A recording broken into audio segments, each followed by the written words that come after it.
কাল সিলেটে 2 ম্যাচ সিরিজের প্রথম টেস্টে জিম্বাবুয়ের বিপক্ষে লড়বে বাংলাদেশ। 5 মাস পর আবার সাদা পোশাকের পরীক্ষা টাইগারদের। প্রতিপক্ষ নিয়ে না ভেবে টেস্ট সংস্কৃতি গড়ে তুলতে চান অধিনায়ক নাজমুল শান্ত।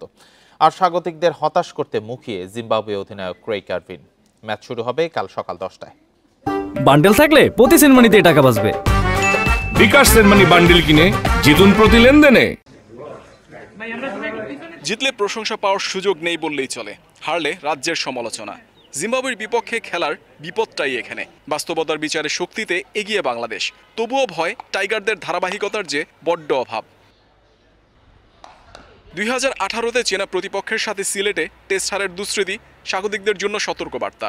যদিও সমৃদ্ধ টাইগার পেস ইউনিট সাহস বাড়াচ্ছে দলের। জিম্বাবুয়ে সিরিজ দিয়ে টেস্ট সংস্কৃতি সমৃদ্ধের লক্ষ্য টাইগারদের। 20-22 বছরে টেস্ট ক্রিকেট একই রকম ছিল, খুব বেশি উন্নতি হয়নি। সো এই জায়গাটাতে নিশ্চয়ই আমাদের কোনো কিছু পরিবর্তনের দরকার আছে। সো ওই পরিবর্তনটাই করার আমরা চিন্তা করছি। 5-6টা টেস্ট ম্যাচ আছে, নতুন কিছু আপনারা দেখতে পাবেন ইনশাআল্লাহ। আঙুলের চোট অনেকটাই সেরে গেছে মিরাজের। একাদশ সাজাতে শান্তর মধুর বিড়ম্বনা কিপারদের নিয়ে। কিপিং অপশনে অঙ্কনের চাইতে জাকের এগিয়ে। পেস ইউনিটে নাহিদ হাসানের সঙ্গী হতে পারেন অভিষেকের অপেক্ষায় থাকা তানজিম। কম্বিনেশনটা আসলে সবাই খেলার জন্য প্রস্তুত আছে। অ্যাজ ইউজুয়াল এই উত্তর অনেকবার দিয়েছে। আমার মনে হয় খুবই হেলদি একটা কম্পিটিশন। আমার মনে হয় স্পেশালি যারা উইকেট কিপিং করবেন। বাংলাদেশের পেস ইউনিটকে সমীহ করলেও নিজেদের পেসারদের নিয়ে স্বপ্নবাজ জিম্বাবুয়ে। আবহাওয়ার সুবিধা নিয়ে মুজারাবানি এনগারাবারা হয়ে উঠতে পারেন ভয়ঙ্কর। শান্ত মুশফিকদের শক্ত পরীক্ষা নিতে চায় অতিথিরা। উইকেট দেখে স্পোর্টিং মনে হয়েছে। বাংলাদেশের কন্ডিশনে খেলে অভ্যস্ত আমরা।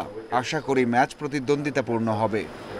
বিপদের বন্ধু হলেও জিম্বাবুয়ে বাংলাদেশের প্রতিদ্বন্দ্বিতা এক পেশে নয়। টেস্টে 2 দলের 18 দেখায় টাইগারদের জয় 8টি, 1 ম্যাচ কম জিতেছে রোডেশিয়ানরা। জিম্বাবুয়ের বিপক্ষে খেলা ছাপিয়ে শান্তদের মনোযোগ খেলার ধরন ও মানসিক পরিবর্তনে। ড্র নয়, জয়ের জন্য খেলবে বাংলাদেশ। টাইগারদের বদলে যাওয়ার মিশন শুরু সিলেট টেস্ট থেকে। মোহাম্মদ নাজিম, ইন্ডিপেন্ডেন্ট নিউজ, সিলেট আন্তর্জাতিক ক্রিকেট স্টেডিয়াম, সিলেট।